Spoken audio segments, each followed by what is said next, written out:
Asan ngayon si Pastor? Nakuha na niya yung ano, di ba? Yung summons ng I suppose, Senado. Pero siya ba is he around? Is he going to attend? Is he may any conditions? Ano po? Well, we are seriously studying our options, and just this earlier this afternoon, the members of the legal team met, and we made a series of recommendations for him to consider. So, wala naman po categorical na sinasabi si Pastor Quiboloy na hindi siya pupunta. Kanya lamang, he has certain reservations. Even if you read yung statements po niya na na-publish sa ilang mga pahayagan, he simply has some reservations, and I do not blame him because mukhang hindi naman po in aid of legislation yung pagdinig ng committee ni Senator Rizo Ontiveros. In aid of persecution po yun sapagkat kung titingnan nyo yung kanyang mga pronouncements ni Senator Ontiveros, it would appear that in her eyes, the pastor is already guilty of so many crimes, and it is not the place of the Senate to be pronouncing the guilt of anyone. That is not my opinion. That is the pronouncement of our Supreme Court, which according to the Civil Code, they form part of the law of the land. Okay, sir, Atty. Topacio, yung inquiry naman po ng House of Representatives is not related to those cases filed in the US. So, is it possible that the pastor would find it more conducive to appear before the House inquiry? In fact, they are. They are related. Some of the allegations there pertain to cases already filed in the United States. Yung iba pong witnesses na umapir doon are the same witnesses na nag-file po ng kaso sa Davao. Yung iba po ay na-dismiss na. Yung iba po ay nasa DOJ pa. So that means our judicial system, our system of justice is working. At ako yung sinasabi po ni Senator Ontiveros na in aid of legislation, anong legislation ang ino-contemplate niya? Kasi all of these pertain to alleged human trafficking, sexual abuse. Last year lang po, inamyendahan July 2023, nagkaroon po ng amendments sa human trafficking law. So, what legislation is he talking about? We do not perceive any po. Attorney, at a bully pulpit to humiliate and degrade Pastor Quiboloy. Attorney, yung House inquiry po, yung inquiry ng House of Representatives, baka doon, hindi kaya mas open na umattend doon si Pastor Quiboloy? Kasi paano pong open, kitang-kita nyo naman yung bias ng chairman in her public pronouncements, in her privilege speech, doon sa mga pinapakita yung mga witnesses na ni hindi mo alam yung tunay na pangalan, ni hindi mo alam kung sino sila, nakatago yung mga pagmumukha nila.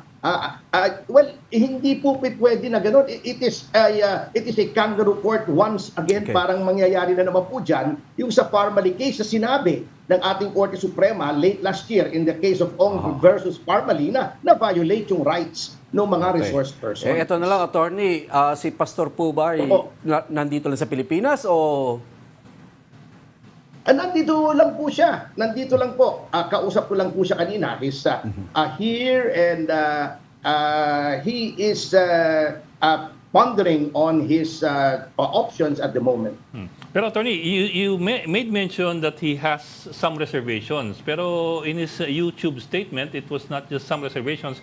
He was talking about assassination. So, kaya medyo nagulat lahat na parang, ganun pala katindi ang pangamba ni Pastor Apollo Quiboloy. So ano po, in the end, has the pastor come to a decision? What is the recommendation of the legal team? Is he going to attend? Is he going to attend any of the two hearings, whether the Senate or the House? Magkaiba po yung dalawa? Wala pa po sa ngayon because we just submitted to him our studies on the matter, the laws applicable, so he can make an intelligent and informed decision as to what to do with respect to the subpoena. But what do you recommend, sir? Well, I will have to plead the lawyer-client privilege on that one. Lawyer-client work product po kasi yun that is covered by a lawyer-client confidentiality. Yeah, well, I had to try. Good try anyway, boss. Pero sir, anyway, yun nga, I know what you mean. You're referring to the Supreme Court decision on the Farmally case. And the Supreme Court has said at least twice na any move to cite for contempt and detain witness who has been summoned, it has to be it has to be in aid of legislation. Yes, and not I'm for very, anything very else. familiar with that case because I was the one who argued that case before the Supreme Court. Lincoln Ong was my client. Okay. Well, he still is. But is there any way that the Senate can argue that this is in aid of legislation? We are planning to look at loopholes in current legislation with regard to cases of trafficking or no. But you know how it is, di ba? Well, in that case, then the Senate has to comply with the guidelines set down by the Supreme Court. In the case of Senate versus Ermita and Neri versus the Senate, wherein you have to submit together with subpoena a copy of the proposed legislation to the resource person. Ayun. So you would know how to prepare and a list of proposed questions, which the committee has not done. Why? Because they have no legislation in mind. Whatever legislation pertains to the testimony, I've looked at the testimony, lahat po yan covered na. Noong mga amendments, the most recent one, which I have said, was only in July last year, kung saan natakpan na po ang lahat ng loopholes sa human trafficking, yung ginawang crime against person instead of crime against honor, ang rape. In-expand po yung rape to include other acts that were previously not included in the purview of the term rape. Ano pang gusto nilang mangyari? Yun naman po eh. So talagang suspect po itong motives ni Senator Risa Ontiveros. Sir, if I recall correctly, yung target date for the subpoena is March 5 or March 4? Yes po, opo. March 5 ata March 5 yan, po. Tuesday. In any case, kung sakali pong, just in case that Pastor decides with the recommendation from the legal team not to appear, what will be the recourse of Pastor Quiboloy if contempt is levied upon him?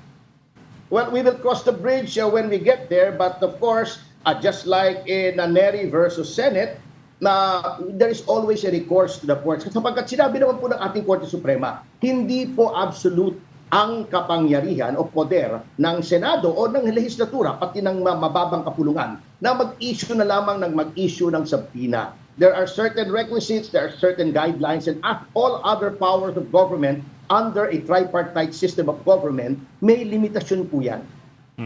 Sir, last question ko.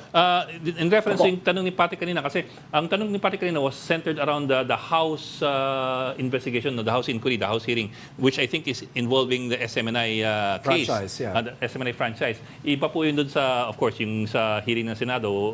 Opo. In that case, I will have to defer to Attorneys Mark Tolentino and Rolex Suplico because sila po yung lead dun po sa House hearings on the SMNI franchise. Okay.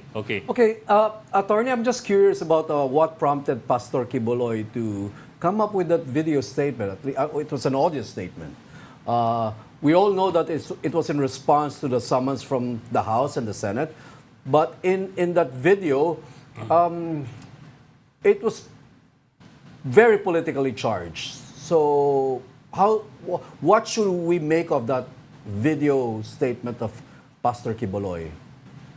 It should be taken in the context of all these acts of persecution being directed against him, the Kingdom of Jesus Christ, and SMNI, because hindi naman siguro coincidence na nagkaroon ng hearing on the cancellation of the franchise. There was a resolution urging the NTC to indefinitely suspend the franchise of SMNI. Then sinampi na si Pastor sa House, sinampi na siya rito sa Senado. Marami po na hindi kami naniniwala na coincidence lamang ito. Rather, it appears to be part of an orchestrated scheme in order to destroy the Kingdom of Jesus Christ and discredit and humiliate and degrade the Pastor Apollo Quiboloy. Attorney was referring to surveillance by CIA and FBI in the Philippines. I mean, what sort of evidence do we have about this matter, regarding this matter? Kasasabi lang po sa akin ng legal team po na may mga tao ro na monitor yung mga drones. But of course, there will be a dearth of evidence because if you read that book, Portrait of a Cold Warrior by Joseph Smith, a former CIA operative, talaga po mahihirapan tayong i-prove ang intervention ng CIA. That's why ang long-term po sa kanila spooks. They're Yeah. like ghosts. Mahirap po silang makita. But rest assured that we would not be making such statements kung wala po kami nakikita na hand ng CIA dito and other shadowy organizations connected with the U.S. government. Attorney, it's interesting that you made mention of that book because I read that book at least twice or three times, Opo. Joseph Smith. That was written in 1955 or Opo, 1960s. opo. Actually, sa tatay ko yung librong yun. Very Nakita interesting ko nung bata ako. narration of events during the time of Magsaysay up to the Opo, time of kung how they make Modiniem. presidents, they Yes, sir. intervened in But- Indonesia, etc., etc. Yes, sir. But again, that was a different time, different era Wala pang altogether. electronic surveillance nun. Wala pang drone. Yes, sir. Well, it's even worse now because ngayon, hindi nga namin alam kung nagbi-meeting kami ron, may mga cellphone kaming dala kung namomonitor na kami. But, now it's even easier for the CIA to tap into other people's private So- conversations, etc. So given the circumstances now, attorney, what sort of precaution is Pastor taking apart from being scarce in public? Well, that is the only precaution that we can take, and his deep and abiding faith that since he has done nothing wrong, then he should be protected by our laws. So, ang problema hindi po Nagsa-cellphone yan pa ang ho siya. nangyayari. Nagsa-cellphone po dahil alam nyo, delikado yung CIA, no? Do you have access to him through cellphone? Yan na lang.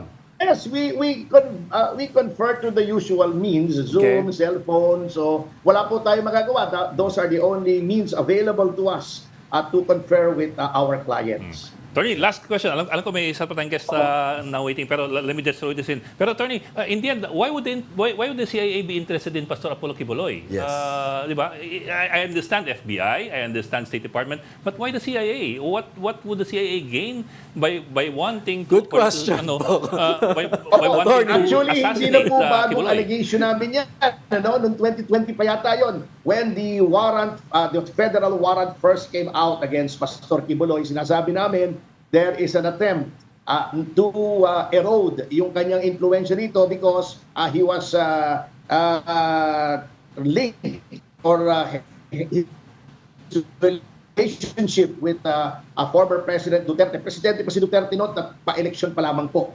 Yun pong aming alegasyon noon. And now, that there is we are in the midst of geopolitics. Ang Pilipinas ay nasa geopolitics at ang perception siguro ng Amerika ay pro-China. Si Pangulong Duterte at dinede-platform nila. Si Pangulong Duterte, sinisira niya ng Amerika yung kanyang support base, yung kanyang power base sa Pilipinas. And one linchpin of that power base is the Kingdom of Jesus Christ with its television station, with its radio station, and with a mass of followers numbering in the millions.